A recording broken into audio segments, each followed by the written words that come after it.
Excelentísimas e ilustrísimas autoridades, señoras y señores, como presidente de Nueva Economía Forum tengo el placer de darles de nuevo la bienvenida a la tribuna Andalucía del Fórum Europa, que organizamos con la colaboración de Asisa y el Grupo Santander. Hoy tenemos el especial placer de recibir a don Antonio Fernández Arellano, consejero de Economía y Conocimiento de la Junta de Andalucía, y nos cabe el honor de que haya aceptado presentarle el alcalde de la ciudad de Sevilla, que tiene muy buenas noticias para la ciudad y para los sevillanos, don Juan Espadas. Querido alcalde, la tribuna es suya.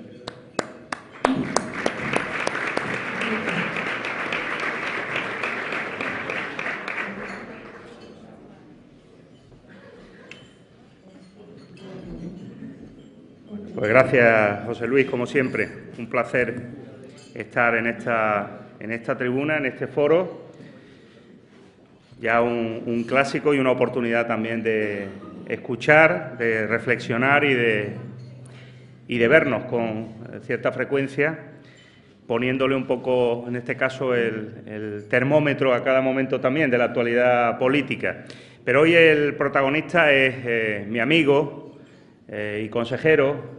Yo sigo llamándole rector, pero bueno, Antonio Ramírez Arellano, que ha tenido a bien pues pedirme que lo presentara, sin duda para mí un gran honor, porque creo que además es un sevillano que se merece que se lo presente su alcalde, porque es un sevillano casi coetáneo, dirían, ¿no?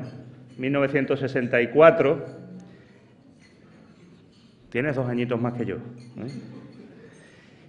pero un sevillano que creo que se ha ganado a pulso el que esta ciudad reconozca su trabajo, su esfuerzo, que en estos momentos le lleva una responsabilidad muy importante en Andalucía, pero a la que ha llegado como consecuencia, sin duda, de sus méritos, de su capacidad y de otras cuestiones que muy brevemente, porque no quiero alargarme, creo que este tipo de presentaciones tienen que ser lo más personales posibles y, sin duda, también simplemente dar unas pinceladas de lo que luego él demostrará, que su conocimiento sobre lo que va a versar su conferencia y, sobre todo, algunas de las claves que en este momento él nos puede trasladar sobre lo que es su responsabilidad. Antonio es catedrático de física de la materia condensada.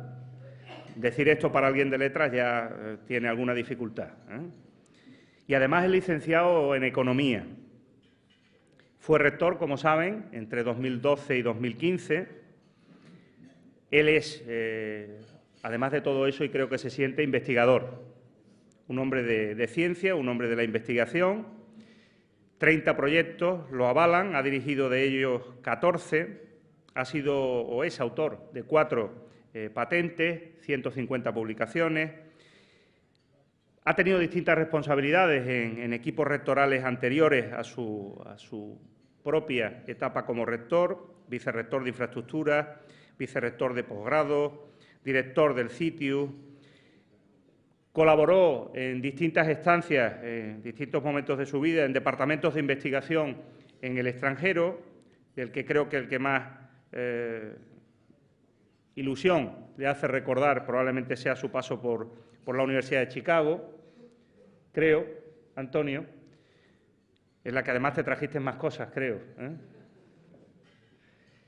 Yo lo conocí a Antonio como vicerrector de infraestructuras y puedo avalar lo que desde el principio me pareció su principal señal de identidad. Creo que a todos los que le conocen estarán de acuerdo conmigo, como hombre solvente, como hombre con capacidad de gestión, con criterio, y ahora introduciré algunos elementos de valoración personal, ¿no? Me pareció desde el principio una persona valiente, una persona decidida a la hora de asumir sus responsabilidades y de trasladar mensajes y iniciativas. Un rector que desde el principio, a aquel que me preguntaba qué me parecía, le decía que me parecía un rector con discurso político, un rector comprometido claramente con lo público y que además hacía gala de ello en todas las intervenciones en las que le escuché, y un rector al que no le tocó una época fácil, evidentemente. Ser rector como otros, y aquí nos acompañan, entre 2012 y 2015, pues han sido años muy complicados. Lo son aún, sin duda. Una crisis tremenda y, sin duda, tener que hacer milagros a veces con los recursos económicos sin perder el objetivo de la universidad, pero sobre todo sin perder lo que creo que al menos siempre que le he escuchado y desde luego por su trayectoria ha demostrado, que es que su objetivo no puede ser otro, ligado en ese momento al ámbito de la ciencia, de la universidad, de la docencia, que la excelencia. El elemento fundamental del que siempre le he visto hacer gala como el gran objetivo de la Universidad Española, el gran objetivo de la Universidad de Sevilla, la excelencia, el esfuerzo para llegar a ella y, sin duda, ese elemento dentro de lo que es una firme apuesta por la educación universitaria pública de calidad y sin titubeos. Si a algo a Antonio no le he escuchado es precisamente dudas respecto a eso, todo lo contrario. Discurso comprometido, discurso valiente, como le digo, y discurso en momentos de dificultad. Sin duda creo que la presidenta de la Junta de Andalucía eligió a una persona con capacidad, con mucha capacidad para el puesto y la responsabilidad que le otorgó y con experiencia, pero sobre todo con visión estratégica del futuro.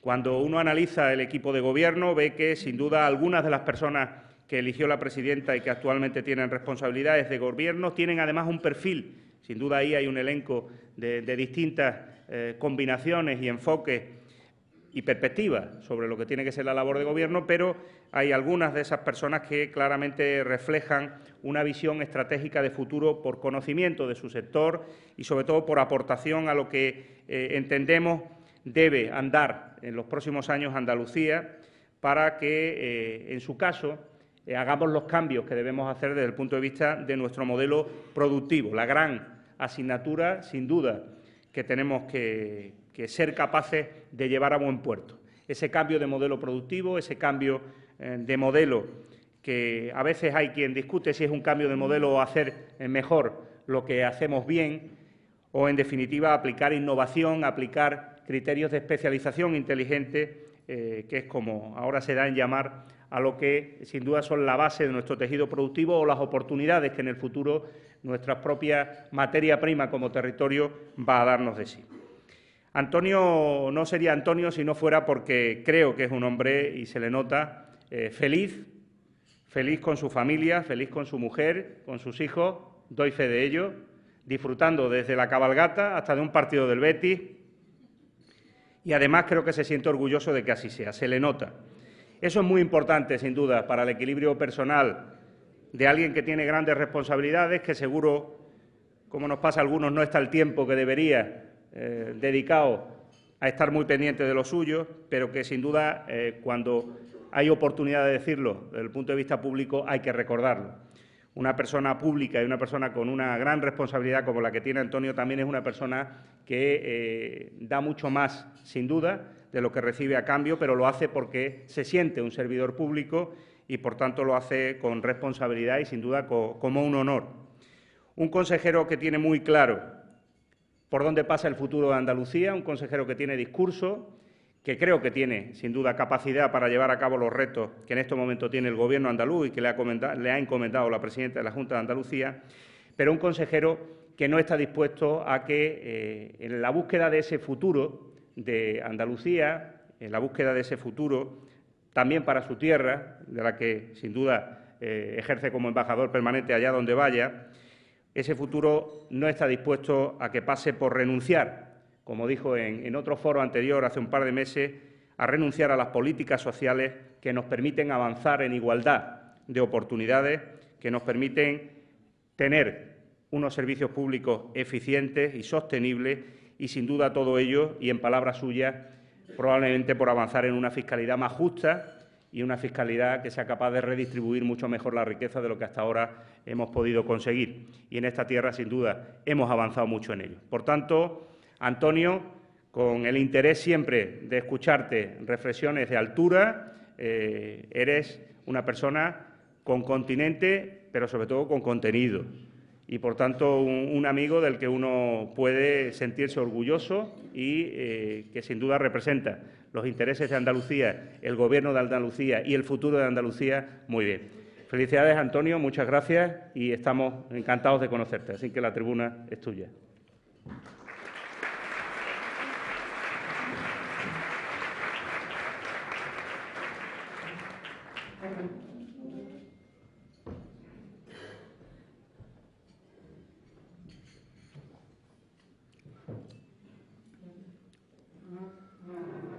Buenos días a todos y a todas. Como es lógico, tengo en primer lugar que agradecer a todos su asistencia y, por supuesto, a Nueva Economía Forum por invitarme a intervenir en su tribuna de Andalucía, un foro ya prestigioso y de largo recorrido en el que tengo, como digo, el honor hoy de intervenir.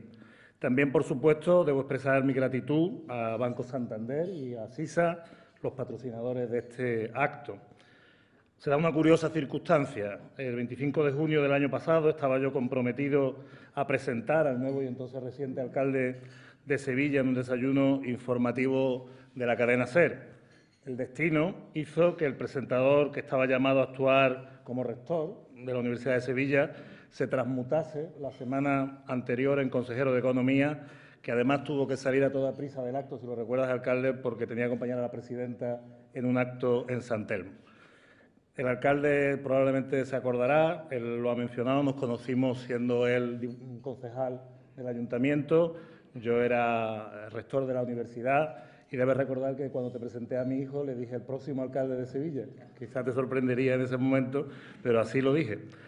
De alguna forma, por este acto anterior que te comento, tuve que salir a toda prisa, quedé en deuda contigo, de tal manera, alcalde, me toca darte muy especiales gracias por tu presentación y por la amabilidad que muestras acompañándome y por la presentación que has hecho de mí en este acto.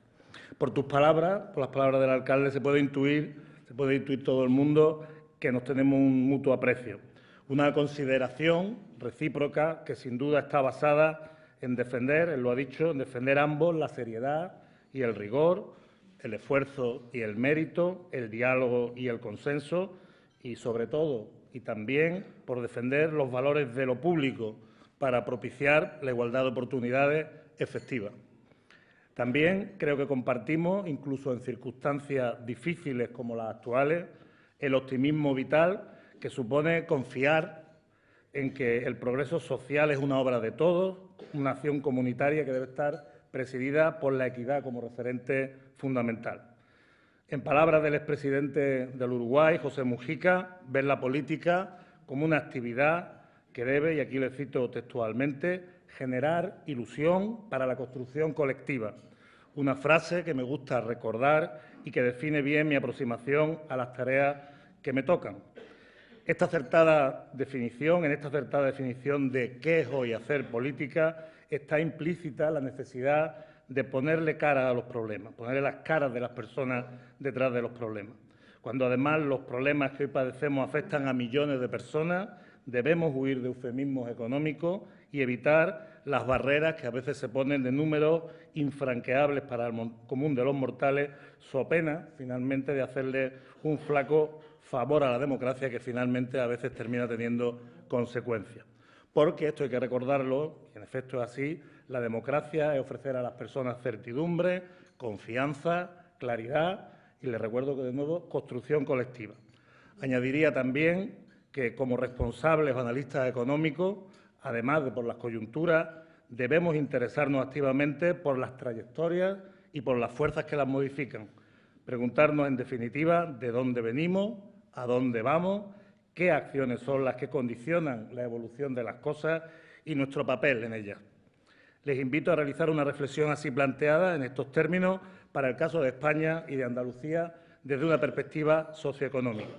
Es decir, intentar responder a la pregunta de qué hemos construido juntos los españoles, los andaluces, en las últimas décadas como punto de partida para poder plantearnos hacia dónde queremos ir y cómo lograr los objetivos que nos marquemos en la nueva etapa. Yo estoy convencido que el balance es positivo, con, por supuesto, las luces y las sombras habituales en cualquier proceso de cambio acelerado. Algunos de los que hoy asisten a este foro estaban en el acto que se celebró justamente en este mismo hotel hace un par de años, en el que entonces el presidente de la Cámara de Comercio de los Estados Unidos en España afirmó que le costaba creer que no fuéramos conscientes y, de hecho, que no lleváramos a gala a los españoles los logros de nuestro país en los últimos 50 años. Una trayectoria de desarrollo económico y humano en la que señalaba el presidente de la Cámara de Comercio solo se nos podía equiparar a Corea del Sur a nivel mundial. Este pesimismo, quizá un relativismo extremo, que nos es consustancial, se muestra especialmente peligroso en los momentos de crisis, dado que lo extendemos a todos los ámbitos que nos rodean, sin entender a veces que, vistos desde fuera, nos hacen verdaderamente mucho daño. Las fuerzas centrífugas nos llevan a la duda general sobre nuestro proyecto común como país. No debemos olvidar que partíamos en España, y muy especialmente en Andalucía, de un retraso muy notable, tanto en cuanto al desarrollo de nuestras infraestructuras materiales como en el desarrollo humano. Quizá a veces se nos olvida. Diversos autores destacan que los factores relacionados con los recursos humanos y las cuestiones inmateriales son entre 4 y 10 veces más importantes que los recursos materiales para un desarrollo económico equilibrado. Es decir, que de un valor 10, las personas cuentan entre 8 y 9 y las infraestructuras, por así decirlo, entre 1 y 2. Las inversiones, por tanto, deben alcanzar ambos factores para que el sistema funcione, pero es indiscutible que son más importantes y tienen más eficacia las que están orientadas hacia las personas. Superar ese retraso era justo nuestro reto hace 4 décadas. En materia económica y en consonancia con nuestros referentes europeos, hay que recordar que optamos en la Constitución de 1978, por cierto, con un amplio consenso, que entiendo que en esta materia está aún vigente, por una economía social de mercado. Es decir, nuestro objetivo es generar riqueza con un fin social, que se materializa en propiciar un estado, que me gusta llamarle de equidad, mejor que estado de bienestar, que es una palabra que quizá de tanto usarla ya nos confunde. Queremos un estado, como digo, de la equidad. Y nos propusimos lograrlo a través de la creación de las condiciones para una igualdad de oportunidades, como decía antes, efectiva, que se debe disfrutar mediante el acceso a unos servicios públicos que muy destacadamente incluyen la educación y la salud, si bien, afortunadamente, la cartera se ha ido ampliando con los años. Esta decisión trasciende a la propia justicia social, en mi opinión. Es también la decisión económica correcta. Unos servicios públicos eficientes deben plantearse, de hecho, como un factor de competitividad de la economía, que además aporta los valores de la cohesión, del equilibrio, en tanto, como decía anteriormente, son cuestiones que afectan a las personas. Nuestros servicios públicos han sido además un salario social subyacente del que se han beneficiado todos los actores económicos, también las empresas y la economía en general, por lo que muy lejos de ser un lastre, sobre esto volveré después, son un valor a defender y, por supuesto, a optimizar para hacerlo más eficiente. Por explicarlo de una manera sencilla, entiendo que hemos estado estas últimas 4 décadas construyendo nuestra casa y dando salud, educación y perspectivas vitales a la familia. Ahora, por supuesto, tocan otros retos, pero mirando al pasado debemos considerar que entraba dentro de la normalidad el haber tenido una economía muy centrada en el mercado interior. Ha sido especialmente así el caso de Andalucía, donde nuestras exportaciones, incluso en fechas tan recientes como el año 2009, eran de poco más del 8% del PIB. Teníamos una economía absolutamente centrada en el propio mercado español. Ello también explica la hipersensibilidad andaluza a las crisis españolas, sobre todo porque dependemos sobremanera de la demanda agregada nacional, que, como saben, está compuesta por el consumo, el gasto y la inversión pública, la inversión privada y la balanza externa en una economía abierta. El drama del paro y también el drama, porque así lo es, de la economía sumergida, son 2 de los efectos estructurales inmediatos evidentes de tales crisis que todos hemos contemplado y a veces sufrido, que cuesta, por otro lado, años y recursos combatir y que son de todo punto impropios de una economía avanzada y resultan inadmisibles. Comprenderán que cuando para la salida de la crisis, de la actual crisis, se ha apostado simultáneamente por la devaluación interna, es decir, por una restricción del consumo, y la austeridad, es decir, por una reducción del gasto y la inversión pública, de hecho, lo que estábamos era escribiendo el guión de lo que estamos padeciendo, lo que se han visto en este tiempo, porque a la vez se ha desmotivado la inversión privada, mientras que los cambios en la balanza externa, por razón lógica, son lentos. Las empresas andaluzas, ante esa situación, las que han podido, han reaccionado, como es lógico, exportando o procurando prestar sus servicios en el exterior, es decir, sustituyendo el mercado interno por el externo. De hecho, hoy nuestras exportaciones se sitúan, no energéticas por supuesto, se sitúan en torno al 20% del PIB en productos sujetos a arancel, siendo difícil evaluar la balanza de servicios que nuestras empresas de ingeniería, de arquitectura, en fin, de servicios generales prestan en el extranjero porque van por la balanza de capital. Lo cierto es que desde el libro, es algo que está en todos los libros, que la salida de la crisis debe abordarse ahora de una manera sofisticada, mediante un controlado y pactado incremento de los salarios, a través de la recuperación pactada y controlada de los derechos que propicien en su conjunto un incremento del consumo. Y, al mismo tiempo, hay que dejar atrás la austeridad a ultranza para incrementar el gasto público. A la vez, desde luego, tenemos el reto de controlar el déficit y la deuda, incentivar la inversión privada y, por último, tenemos que apostar, no nos queda otra, como digo, tenemos que apostar claramente por mejorar la balanza externa. Recuerden en este punto, y sobre él volveré después, el concepto de internacionalización, que viene siendo un lema que últimamente tenemos a gala y que nos gusta potenciar. Este programa, el que les he enunciado, como digo, es obvio, es fácil de pronunciar, de enunciar, pero es difícil de ejecutar, de ponerlo en marcha por un solo actor. En los países donde esto es posible, en los países donde es posible que alguien controle todas las palancas que permiten lo que he dicho, muy destacadamente es el caso de los Estados Unidos, la salida de la crisis empezó ya casi hace una década y ha sido notablemente equilibrada, de tal manera que su posición ahora es mucho mejor que en el año 2008. Es lugar común saber que la suma de las fuerzas que actúan sobre un sistema físico determinan finalmente su aceleración, es decir, el cambio de su velocidad, su dirección y su sentido, y, por tanto, su trayectoria, dadas las condiciones iniciales que correspondan. Esta es la conocida como segunda ley de Newton, y disculpen aquí el único desliz que voy a tener de mi otra profesión. Imaginen que la economía andaluza es un barco que se mueve por un puerto y quiere atracar en el puerto. Como si de remolcadores que lo empujan se tratara, sobre él actúan efectos que derivan de la economía global, no podemos controlar, de distintos mercados globales de materias primas, también cosas que no podemos controlar, decisiones del Fondo Monetario Internacional, de la Unión Europea, del Banco Central Europeo, del Gobierno de España, por supuesto, del Banco de España y, por supuesto, como no puede ser de otra manera, del Gobierno de Andalucía. Cada uno de estos remolcadores contribuye con un empuje dependiendo de las competencias que se le han atribuido, y de la suma de todos esos empujes tendremos la trayectoria de nuestra economía. En relación a esta distribución de competencias, debo reflexionar, como es lógico, fundamentalmente sobre las cuestiones que corresponden al Gobierno del que formo parte, sin perder por ello de vista que también es nuestra obligación influir en lo que podamos sobre otros actores para llevar nuestra economía al punto que consideremos más correcto. De todas formas, el Gobierno de Andalucía tiene importantes competencias en aspectos estructurales de la economía, eso no se puede negar. Su principal responsabilidad es fomentar nuestra competitividad.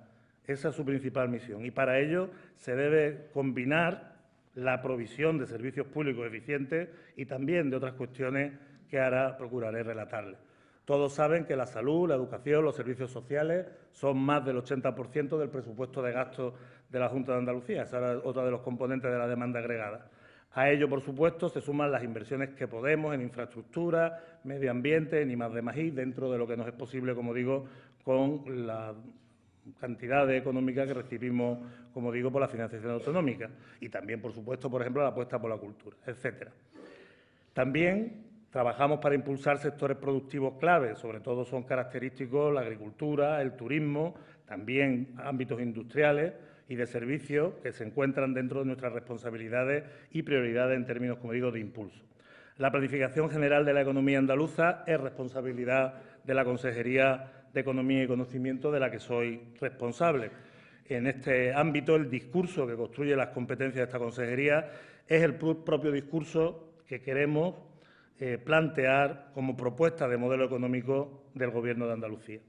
Como he dicho antes, y vuelvo al asunto, el lema clave del momento es la internacionalización de la economía.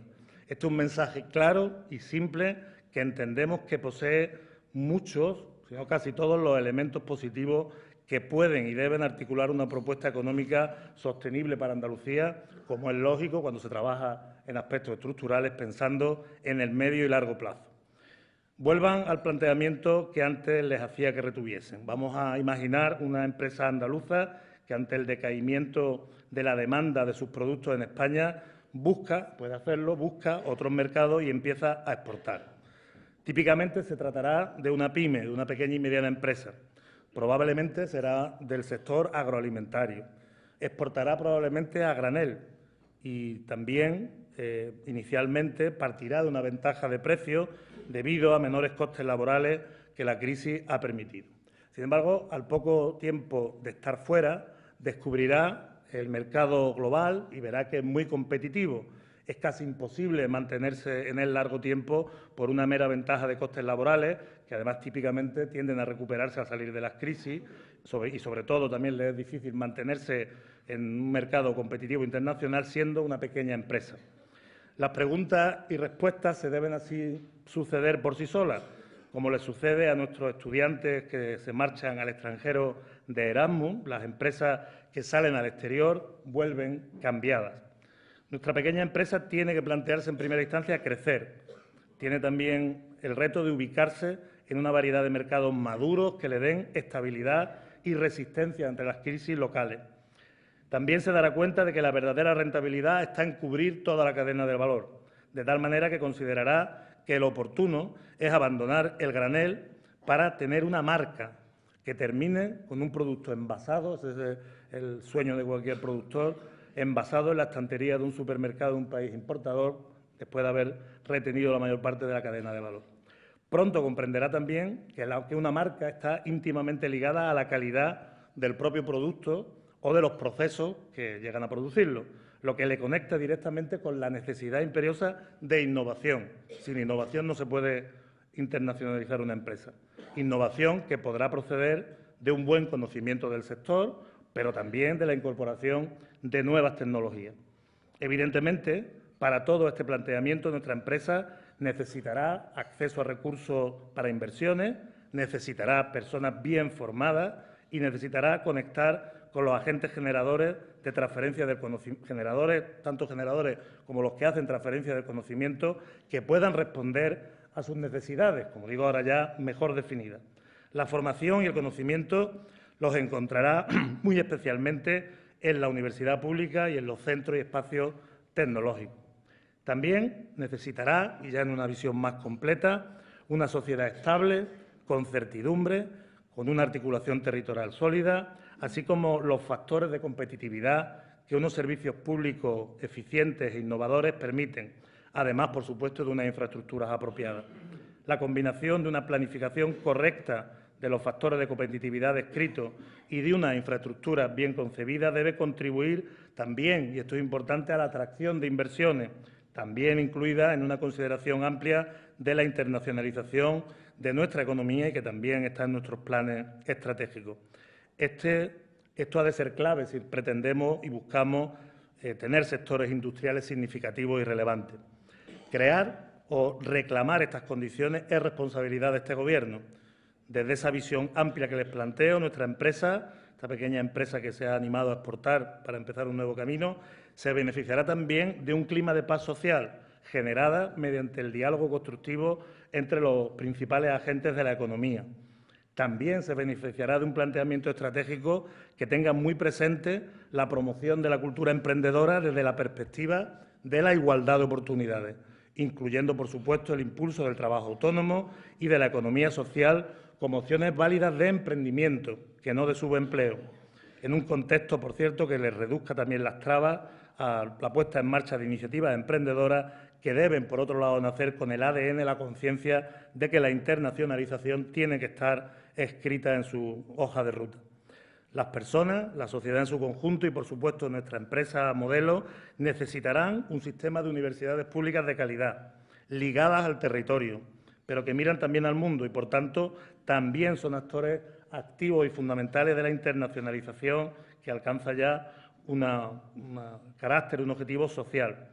Un sistema que actúa, por cierto, en estrecha colaboración entre las instituciones académicas y el propio Gobierno de Andalucía, bajo el principio de la autonomía universitaria.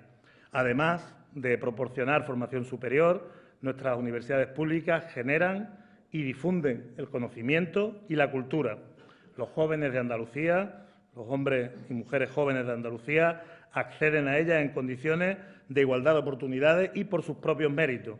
Los jóvenes de Andalucía eligen su universidad y no es la universidad la que elige a los estudiantes.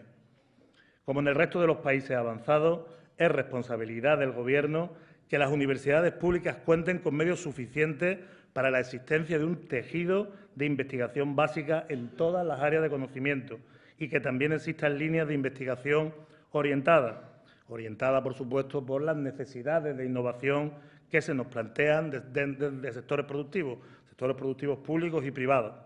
La combinación de la investigación básica y la investigación orientada debe garantizar la calidad, la excelencia, como bien ha dicho el alcalde, de las propias instituciones, la formación de su profesorado y, además, debe permitirle responder a las demandas sociales y económicas de innovación, de conocimiento, de cultura. Permítame algunos conceptos sustantivos claves que explicitan, le ponen nombre a nuestros compromisos y que probablemente recuerdan. La Agenda por el Empleo, el Plan Estratégico de Internacionalización, la Ley de Emprendimiento, Plan de Actuación del Trabajo Autónomo, Pacto Andaluz por la Economía Social, Decreto de Reducción de Trabas, Planes Operativos de los Fondos Europeos, Estrategia Regional de Especialización Inteligente, Plan Andaluz de Investigación, Desarrollo e Innovación, Ley de Agentes de Conocimiento, financiación de las universidades públicas. Supongo que todos estos conceptos no les son ajenos porque sobre ellos hemos trabajado y seguiremos trabajando como elementos fundamentales para nuestros planteamientos estratégicos de carácter económico. Pero permítanme que me vuelva a centrar en las personas. Esta crisis y su gestión por parte de algunos han puesto en riesgo valores clave en nuestro proyecto como sociedad. Las actuales incertidumbres son en buena medida consecuencia de ello. Creo que la equidad y la igualdad de oportunidades efectivas han sido los valores más amenazados en este tiempo sin que las dudas se terminen de despejar. La desigualdad, reitero, la desigualdad es un lastre económico y conlleva costes que la sociedad no puede permitirse. En términos técnicos se nos habla de externalidades, pero yo creo que hay que decirle a la gente las cosas con claridad y decir que la desigualdad cuesta de por sí muchos millones de euros y tenemos que atenderla. La igualdad, por otro lado, debe partir, como es lógico, de un empleo digno y del acceso a los recursos que garanticen justamente las oportunidades y las perspectivas vitales que les he indicado. Y para ello hace falta una economía sana. Por lo aquí expuesto, por lo que he dicho hasta aquí, concluirán que proponemos reforzar y consolidar nuestra opción por una economía de mercado, pero con fines sociales, con servicios públicos eficientes y sostenibles a través de una fiscalidad justa. Esa frase creo que define todo lo que le he dicho. Apostando, y esto es clave, por la internacionalización, conscientes de que ese es nuestro nuevo reto. Ese, como digo, creo que debe ser el reto, que entiendo además lleno de oportunidades. Un reto tiene riesgos, pero tiene oportunidades que hay que aprovechar. También es mi obligación ponerle deberes concretos al Gobierno de España, cualquiera que éste sea. En mi lista para 2016, por ser muy concreto, incluiría una financiación adecuada para poder defender los servicios públicos, que, como digo, tienen un carácter estratégico como factor de competitividad. No solamente es algo que se presta graciosamente. Y también necesitamos, perentoriamente, un plan para terminar nuestras infraestructuras estratégicas que permitan apostar por un modelo económico equilibrado, no convertir a Andalucía en una economía de costa, costera, sino también una economía que tenga una fuerte estructura interior, como por otro lado es deseable a la hora de nuestro futuro. También para conservar las infraestructuras existentes. En ambos casos uno podría pensar que los efectos más importantes serían, por ejemplo, sobre el empleo a corto plazo, pero yo lo que les animo es a pensar cómo se insertarían en unos posicionamientos estratégicos de medio y largo plazo para verdaderamente impulsar esos factores de competitividad que podrían quedar, como digo, cuestionados o limitados en su potencial si no actuamos de esta forma. Permítame, por último, y para ir acabando, una reflexión sobre las consecuencias de la interinidad en el Gobierno de España. Como les he descrito, nuestra trayectoria económica es el resultado de la combinación de acciones de diversos actores. La ausencia o inacción de uno de ellos, imaginen, por ejemplo, que hay una incomparecencia de uno de esos remolcadores que mueven el barco, genera cambios sobre la trayectoria de la economía, negativos con casi toda seguridad, dado que la peor decisión sobre un asunto es la que termina por no tomarse, o aún más grave, cuando la toma el que no debe, porque a veces hay que tomar decisiones. El ciudadano puede tener la impresión, algunas personas incluso bromean sobre ello, que en principio esto no le preocupa mucho, dado que los servicios públicos principales que recibe los proveen las comunidades autónomas, los proveen los ayuntamientos, las corporaciones locales, y parece que todo sigue igual. Pero en el medio plazo la falta de acción de Gobierno es un problema no solo real, sino que es muy grave. Los primeros efectos, por cierto, como es natural, se suelen observar en nuestros intereses en el exterior, donde nos enfrentamos justamente a la acción de otros gobiernos que también defienden sus intereses. Abran los periódicos estos días por las páginas, por los periódicos Salmón, pero cualquier periódico, por las secciones económicas internacionales, y cualquiera, ustedes mismos se pueden empezar a hacer un guión de los problemas que están empezando a fraguarse, como digo, por el hecho de no tener un gobierno estable, un gobierno definitivo en Madrid. Frente a estas incertidumbres, justamente el Gobierno de la Junta de Andalucía lo que viene ofreciendo es responsabilidad, es estabilidad, es diálogo, es acuerdo, es certidumbre, por supuesto, y como es legítimo, no puede ser de otra manera, visto desde la perspectiva de un Gobierno socialista, que es el que los andaluces mayoritariamente hemos elegido. Propiciemos justamente que esos valores de responsabilidad, de estabilidad, de diálogo, repito, de acuerdo, de certidumbre, estén instalados pronto en el Gobierno de España. Muchas gracias.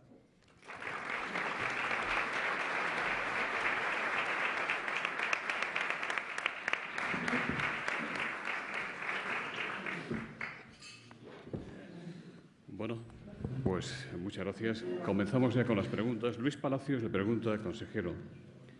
Los acreedores y la dirección de Abengoa han llegado a un principio de acuerdo para evitar que la empresa esquive el concurso de acreedores. ¿Ha intervenido la Junta de algún modo en las conversaciones, además de seguir el asunto, como lo hace usted? ¿Subvencionará el Gobierno regional algún centro o proyecto para contribuir al futuro de la multinacional andaluza? ¿Cree que el acuerdo definitivo se firmará pronto o habrá cambios?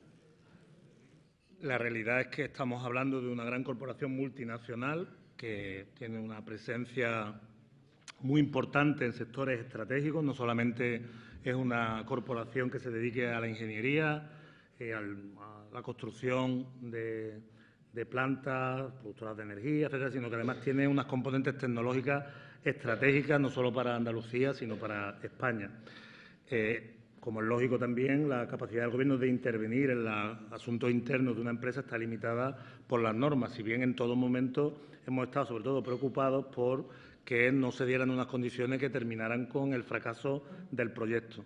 Lo hemos seguido muy de cerca, hemos tenido conocimiento de los planes industriales, los planes de viabilidad, que parece que son sostenibles, pero parece que hay ahora un acuerdo en lo que toca al capital de la empresa, pero hasta que no se termine de correr el camino no sabremos la situación final, no tendremos certeza de dónde terminamos.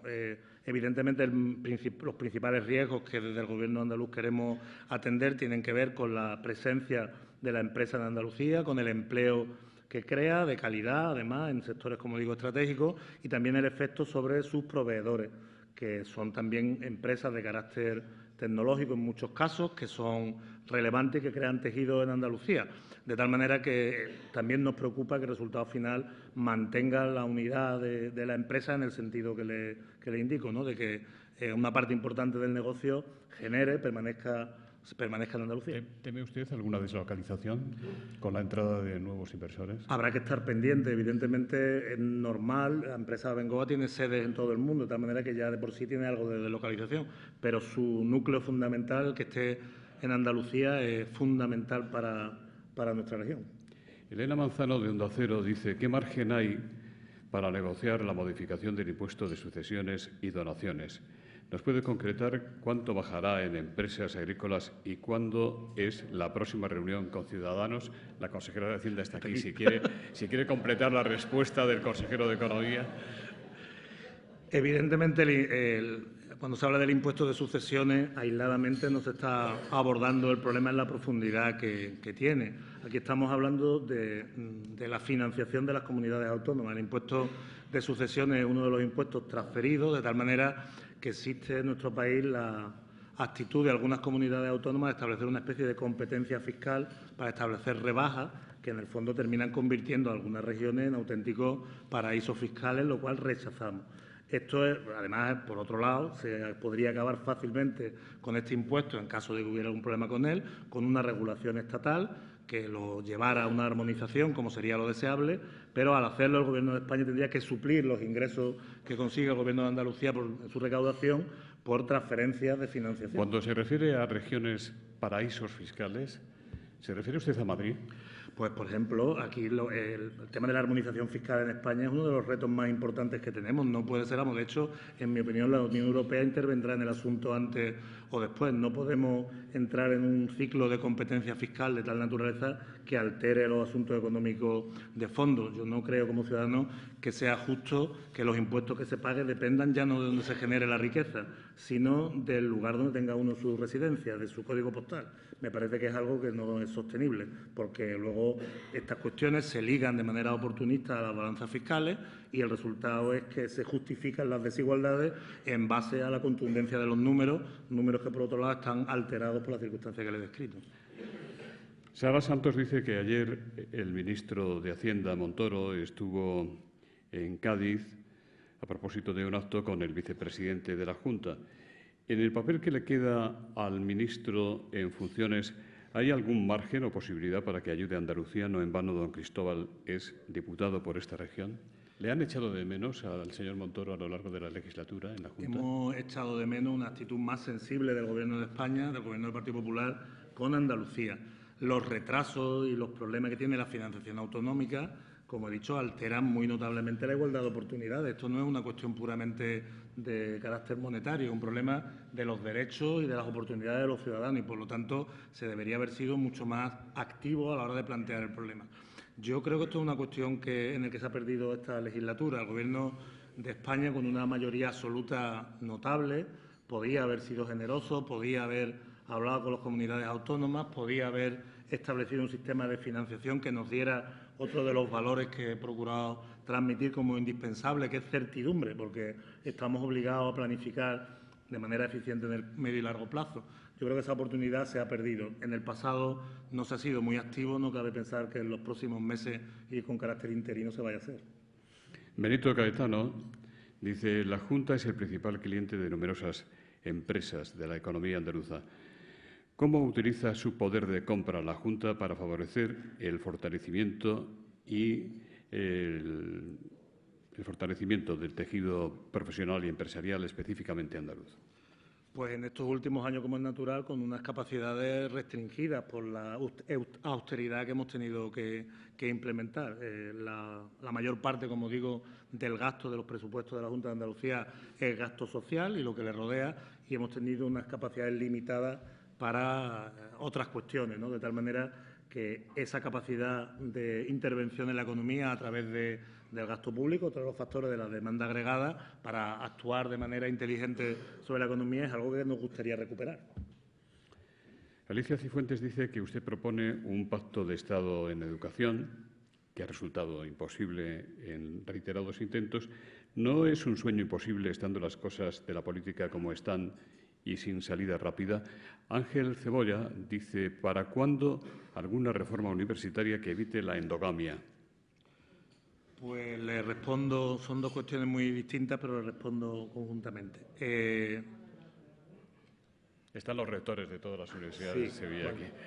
La endogamia es una consecuencia, la llamada endogamia es una consecuencia de haber tenido la necesidad de implantar en nuestro país un sistema universitario muy rápidamente, con una cantidad de recursos limitados, de tal manera que ha sido lo normal que se tirara de las personas que se tenían más cerca para construir un sistema que pasó de atender a unas 200.000 personas hace 30 años a más de 1 millón, casi 1,5 millones en la actualidad.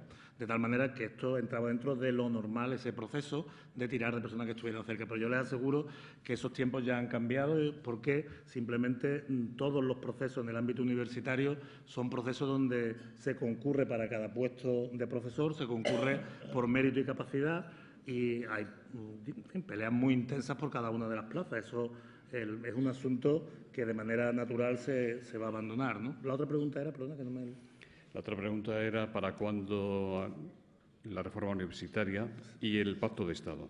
El Pacto de Estado por la Educación, sí. En los últimos días hemos visto como el ministro Méndez de Vigo se ha incorporado a esa propuesta. Ha empezado a hablar de un Pacto de Estado, ha empezado a hablar de que es conveniente porque mejorará la certidumbre, mejorará las oportunidades. Incluso creo que ayer llegó a decir que deberían tener el mismo coste las tasas, los precios públicos de las matrículas universitarias de máster y de grado. Ayer le daba yo la bienvenida a esos planteamientos que llevamos defendiendo desde bastantes lugares desde hace muchísimo tiempo. Es imprescindible un pacto de Estado sobre educación. La educación es muy cara, la educación cambia lentamente, por lo tanto no tiene sentido que se produzcan vaivenes constantes en el sistema que nos obliguen a cambiar de manera acelerada para antes de llegar a aterrizar en un estado estable volvamos a cambiar. Esa conciencia tiene que implantarse pronto porque, como digo, estamos en un nuevo ciclo de nuestra historia. Ya no peleamos por implantar universidades porque necesitemos articular nuestro territorio y necesitemos más universitarios. Estamos en un momento diferente. Ahora apostamos por la calidad, por la excelencia, por la internacionalización. Y, bueno, evidentemente, para poder abordar esto hace falta un gran pacto de Estado de educación. Y eso requiere, por parte de todos, generosidad. Como he dicho, hubiera sido una oportunidad para hacerlo disponer de una mayoría absoluta que tenía el Gobierno del Partido Popular hasta la fecha. Hubiera sido el momento de ser generoso, sentarse con todos e impulsar el Pacto de Estado. Ahora las circunstancias son distintas, pero si el objetivo es correcto, nunca es tarde. Consejero, ¿se puede hacer más para que, como se hace en Estados Unidos, las universidades andaluzas se diferencien por su especialización en la oferta? No hay que olvidar el contexto y la construcción de nuestro sistema universitario. Nuestro sistema universitario está muy pegado a las necesidades del territorio y de las personas. Evidentemente, la especialización es algo que sucede de manera natural cuando se está en un territorio y se atienden a las demandas de ese territorio, de tal forma que es una cuestión que de manera natural va produciéndose. Pero, por otro lado, ese es uno de los retos mirando al futuro. Nosotros hemos estado, como he intentado trasladar en mi intervención, construyendo cosas. Una vez que están construidas, tenemos que apostar por estos valores que, sin duda, pueden ser positivos. Las universidades andaluzas en el pasado ya han hecho enormes esfuerzos de especialización y de alianza. Ejemplos son los campus de excelencia internacional, que han agrupado a las universidades buscando especialización, pero sin dejar atrás que las universidades siempre tienen una vocación generalista. Otra cosa es que sea conveniente esperar la excelencia no en todas las áreas del conocimiento, sino en algunas por las que hay que apostar muy especialmente en cada caso. Hay dos corredores ferroviarios vitales para Andalucía, el del Mediterráneo y el que conecte el puerto de Algeciras con Antequera por Bobadilla. Le preguntan si hay posibilidades de que estos proyectos, especialmente el segundo, pueda ser financiado con ayudas del Plan Juncker. Es una de las solicitudes que hemos hecho al Gobierno de España, que ese eje ferroviario sea financiado con fondos del Plan Juncker. De todas formas, los fondos del Plan Juncker plantean un pequeño apalancamiento por parte de los gobiernos para intentar atraer inversión privada. Esto no es una cosa fácil. En todo caso, el corredor interior en Andalucía tiene un carácter estratégico. No hay más que mirar desde el punto de vista geográfico lo que supone, tener en cuenta que tenemos 7 puertos. Estamos hablando de una estrategia de especialización, al hablar, de internacionalización. Cuando se habla de internacionalizar, de vender productos fuera, las puertas al mundo son nuestros puertos y, por lo tanto, tienen que estar bien conectados, construyendo desde una red logística y que permitan los retos que tenemos.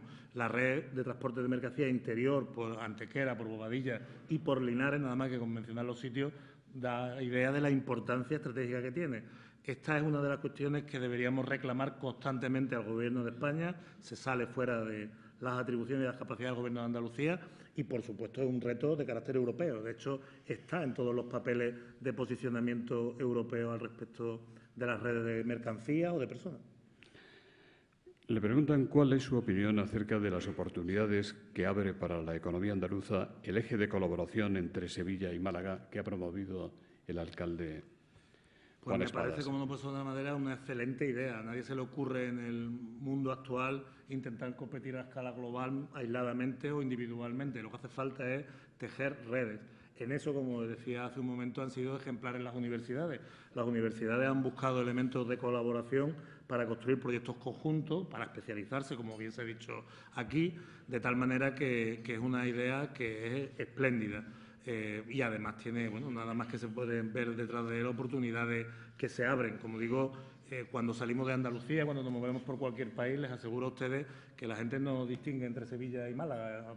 Estamos hablando siempre en términos regionales, entienden lo que es Andalucía, pero el que viene a Andalucía no viene solo a ver Sevilla o solo a ver Málaga o se interesa por las cualidades para su proyecto de Sevilla, de Málaga o de Córdoba, sino que piensa en términos regionales y, por lo tanto, cualquier enlace, cualquier construcción de redes es muy positiva. Lázaro Úbeda dice, usted tiene los temas de I+D+I entre sus competencias. ¿Cómo de una vez por todas se va a afrontar el déficit que este aspecto tiene Andalucía, ¿Cómo lograr que nuestra región sea un referente universal en ciencia? Un tema que le preocupa a usted en particular. También le pregunta cómo articular la colaboración entre la Junta, las universidades andaluzas y las empresas. El documento estratégico sobre la cuestión es el Plan Andaluz de Investigación, Desarrollo e Innovación, que ya está tramitándose ante el Consejo de Gobierno de la Junta de Andalucía y que pretende poner en movimiento, pretende que en Andalucía en los próximos años, en los próximos 5 años, se muevan unos 16.000 millones de euros alrededor de la investigación. Por supuesto, no 16.000 millones de euros por la Junta de Andalucía, ojalá, pero sino en todo el sistema. Se divide la apuesta o el objetivo que nos estamos planteando es llegar a un 2,2% del PIB regional, de gasto anual en investigación, desarrollo e innovación. El 2,2% del PIB regional pues es bastante dinero, como se imaginará, unos 3.500 millones de euros anuales, y eso se divide de manera aproximada en mitad y mitad entre aportaciones públicas y privadas. Las privadas tendremos que movilizarlas y tendremos que convencer a las empresas para que las hagan y crear las condiciones para que dispongan de los recursos para hacerlo. Desde el punto de vista de lo público, el reto es atraer dinero público de fuera de Andalucía, participando en convocatorias nacionales, Gobierno de España e internacionales, en particular de la Unión Europea, y luego, por supuesto, desde la propia Junta de Andalucía, disponer de recursos para, fundamentalmente, 2 cuestiones. En primer lugar, en el ámbito de las universidades, y con ellas tendremos que trabajar para ello, que exista ese tejido de investigación básica que antes les he descrito. Esto es fundamental en todas las áreas de conocimiento. Y luego, colaborando las universidades con las entidades de los sectores productivos, les reitero, públicas y privadas, porque hay sectores productivos públicos, les destaco muy especialmente la sanidad pública, es una fuerza tractora muy notable de la investigación sanitaria para poner al servicio de los ciudadanos las terapias, los procedimientos más avanzados. Bueno, pues todo eso pues se impulsa desde la Junta de Andalucía. Yo creo que son objetivos razonables de conseguir, pero sobre todo lo que tenemos que esperar, y eso es lo que la internacionalización esperemos que consiga, es concienciar el papel de las empresas a la hora de ayudarnos a orientar la investigación para que aterrice en innovación y que, por lo tanto, aterrice en valor. Francisco Campos le pregunta cómo puede afectar, en su opinión, a la economía andaluza un pacto de Estado en donde no esté el Partido Popular y sí esté Podemos. También le preguntan, ¿le inquieta la entrada de Podemos en el Gobierno con Pablo Iglesias en la vicepresidencia? ¿Qué riesgos tiene, si es que los hay, para la economía de Andalucía? Voy a intentar evitar entrar en el tema de fondo, dado que no es mi competencia. Lo que sí que creo que es esencial es un Gobierno de España pronto y estable y creíble y con un plan, porque lo que en nuestro país está falto realmente es de que nos sentemos a definir un proyecto de país. Por lo tanto, necesitamos que se sienten aquellas personas que tienen un proyecto de país, y con eso creo que he respondido a su pregunta. ¿O no? Ayora le pregunta, ¿para cuándo la puesta en marcha en Andalucía de proyectos de la RIS3? Justamente el instrumento fundamental para la cuestión es el PAIDI, el Plan Andaluz de Investigación, Desarrollo e Innovación, aunque ya hay algunos proyectos de la RIS3 que están en marcha. La RIS3 es un cambio metodológico muy interesante. La Unión Europea sigue apostando porque dediquemos la mayor parte de los fondos FEDER, la mayor parte de ellos, a I+D+I. Muy orientados, son conscientes de la Unión Europea de que tenemos que hacer llegar los resultados de nuestra investigación básica aplicada a las pymes, de tal manera que en casi todas las medidas del programa operativo que hemos pactado, aprobado con la Unión Europea, la palabra pyme termina apareciendo, uno de nuestros objetivos. La idea, como digo, es centrarnos, se sigue apostando de manera nuclear por el I+D+I, y la Unión Europea nos ha obligado a todas las regiones de Europa a hacer un plan estratégico de I+D+I, que es la Estrategia Regional de Investigación de Especialización Inteligente. Es decir, que nos plantea que digamos cómo vamos o dónde vamos a dedicar los fondos de los que disponemos FEDER para especializarnos de manera inteligente en áreas donde pensamos que podemos encontrar efectos en nuestra competitividad. Es un planteamiento metodológico nuevo que yo creo que es muy interesante, porque además ha incorporado una cierta dosis de gobernanza participativa, es decir, que en la definición de la RIS3 han estado muchos agentes, ahora también en la redacción del PAIDI, que como digo es uno de los instrumentos donde está la RIS3, también han participado muchos agentes de los sectores económicos y académicos, y bueno, la idea es que con todos esos instrumentos políticos podamos impulsarlos a partir ya de este año. Alicia Falcones dice que la agroindustria y el turismo, usted lo ha dicho muchas veces, son vitales para Andalucía, y le pregunta si han llegado a su techo estos sectores, a su techo de desarrollo, o cree que hay margen usando, por ejemplo, la innovación. Por supuesto, en ambos sectores hay mucho margen. Nosotros tenemos que ser conscientes de que la agroindustria, la industria de la agrotransformación y el turismo son dos sectores en los que somos potencias internacionales, y tenemos una capacidad tractora de nuestros propios intereses muy importante. Como he dicho, creo que estamos en un periodo de evolución, está habiendo también cambios generacionales en la dirección de las empresas, hay personas que tienen otra visión del momento, y creo que hay recorrido y hay posibilidades de ir como digo, recorriendo esa cadena de valor para retenerlo cada vez más aquí. Pero le veo también más potencialidad en cuanto a su capacidad tractora. Nosotros tenemos el objetivo de reindustrializar Andalucía. Evidentemente, cuando se habla de industrialización, pues hay que tirar de sectores, bueno, pues la aeronáutica, la industria naval, sin duda, en fin, todas estas cuestiones. Pero creo que existe la posibilidad de que nuestras propias industrias relevantes, como son las del turismo o la agroindustria, sean tractoras de esa reindustrialización. Es decir, que nos reindustrialicemos tirando y haciendo aquellas cosas en las que podemos nosotros mismos definir cómo mejorar, por ejemplo, los bienes de equipo que hay alrededor del mundo agroalimentario, por decirle un caso, que hoy en día, como es lógico, están ellos mismos rodeados de nuevas tecnologías, de tecnologías TIC. Ayer, por ejemplo, estuve en unas jornadas que organizaba la empresa COVAX, que por cierto es una cooperativa. El papel que tiene la economía social en Andalucía sigue siendo muy, muy potente. Pues estas jornadas estaban orientadas, curiosamente, al papel de la digitalización en la industria láctea, nada menos, lo cual uno se quedaría un poquito sorprendido. Bueno, pues estamos en ese momento. Tienen un proyecto de Big Data que se llama Big Dairy para intentar extraer todo lo que pueda, optimizar todo lo que pueda los procesos de producción. Pues por ahí van los tiros. La idea es que seamos nosotros los que hagamos esas aplicaciones, seamos nosotros los que hagamos las maquinarias agrícolas de transformación, seamos nosotros. Ese camino hay que recorrerlo, y creo que el día que cambiarán las cosas será el día que empresas como COVAX sean las que se atrevan a hacer las máquinas que usan para procesar su leche, por ejemplo.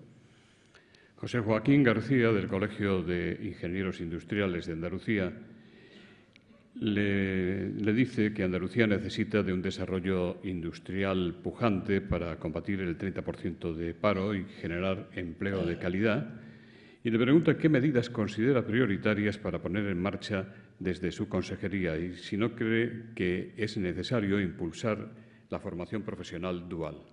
Absolutamente. La formación profesional, su correcta definición, es un reto muy importante, pero justamente en esa definición deben participar, no tiene que ser una idea propia o definida de manera independiente por la Administración, sino que tienen que participar de manera muy activa los sectores productivos. Es absolutamente fundamental.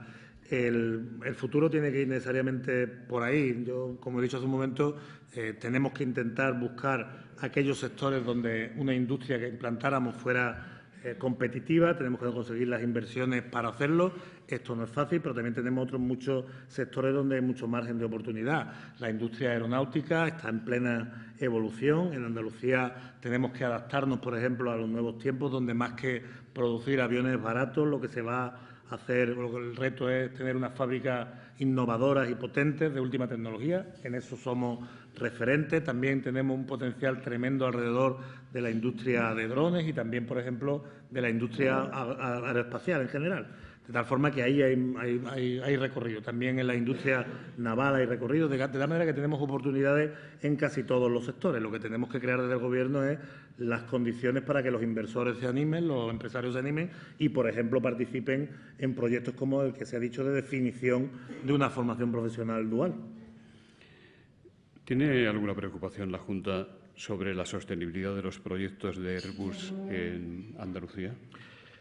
Estamos preocupados por la situación general de Airbus. Evidentemente, y en esto la ausencia de un Gobierno en España pues nos preocupa porque tiene que defender nuestros intereses de manera intensa, pues siempre de una empresa de esta naturaleza, con presencia de países como Francia y por la ley Alemania, pues bueno, siempre hay unas fuerzas tractoras que intentarán llevarse más negocios a otros países. Nosotros tenemos en Andalucía, en España, que defender, porque esto es una cuestión que afecta a toda España, que defender nuestro peso en la industria aeronáutica, ¿eh? Pero creo que también es el momento de apostar, como acabo de intentar explicar, no solo por Airbus, también deberíamos tener en cartera, buscar nuevas apuestas de este sector donde tenemos además unos profesionales, unas ventajas competitivas muy importantes, de tal manera que, como digo, tenemos ahí también margen de maniobra. La preocupación fundamental de este tiempo pasado es porque el Gobierno de España debería haber defendido, debería tener una presencia más fuerte defendiendo los intereses españoles en Airbus. José Luis Osuna, de la Universidad de Sevilla, le pregunta en qué medida las posiciones y actuaciones del Banco Central Europeo impactan en el escenario de confiar en el aumento de la demanda externa como estrategia.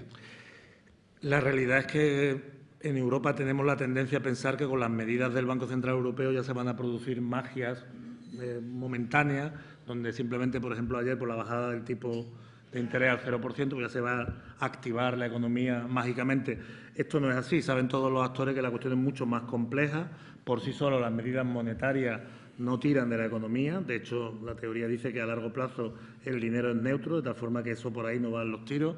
Hay que hacer más actuaciones que animen la demanda agregada. Esto es una cuestión que, como decía antes, es de libro. Aquí se echa verdaderamente en falta la existencia de un gobierno económico europeo. Es decir, el gobierno económico europeo se circunscribe a la acción del Banco Central Europeo para defender los intereses, que no siempre coinciden con los de España en particular, los intereses que existen del tipo de cambio, del tipo de interés y de la inflación, me parece unos indicadores absolutamente escuetos y que, como hemos visto en el pasado, a veces no coincide la defensa de los parámetros macroeconómicos que defendía el Banco Central Europeo con los intereses de España y de Andalucía, lo cual hemos tenido que combatir.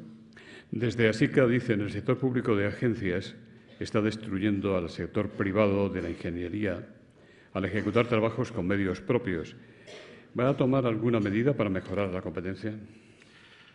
Evidentemente, la estrategia correcta es recuperar la inversión pública. En los tiempos donde la inversión pública estaba activa y iba bien, pues todas las entidades tenían negocio. Evidentemente, las administraciones tienen que tener agencias que hagan estas labores porque necesitan ellas mismas asesorías técnicas, etcétera, y evidentemente deben intentar sustituir en la menor medida posible a los actores privados que funcionan en el mercado con normalidad. Yo iría sobre todo por intentar animar a que vuelva la inversión pública y que lo hagamos rematando nuestros proyectos de infraestructura, actuando sobre la conservación de nuestras infraestructuras e intentando también proyectar y permitir que nuestras empresas de servicios actúen en el panorama internacional con certidumbre. Empezamos con el mismo tema con el que ahora vamos a terminar. Le preguntan si puede cuantificar qué ayuda va a prestar la Junta de Andalucía a Abengoa. Pues realmente en ningún momento se nos ha pedido ayuda. La única ayuda, por llamarla así, de la que hemos tenido constancia es la ayuda que nos han pedido sus proveedores, sus suministradores, para atravesar las circunstancias de dificultad a las que se pueden enfrentar por las quitas en las deudas que tiene con ellos Abengoa. Más que ayudas económicas materiales, el tipo de cuestiones que se plantean están relacionadas con avales, con, en fin, instrumentos que permitan atravesar la situación de dificultad.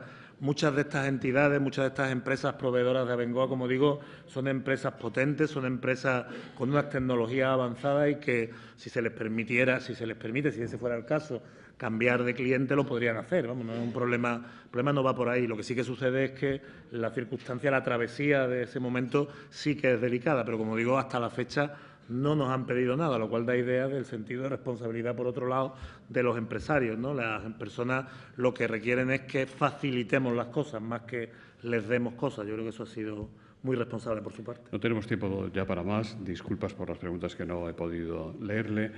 En nombre de las entidades que hacen posible esta Tribuna Andalucía, Asisa y Santander, don Alberto Delgado, en nombre de esta última como delegado regional, va a despedir el acto. Sí, buenos días.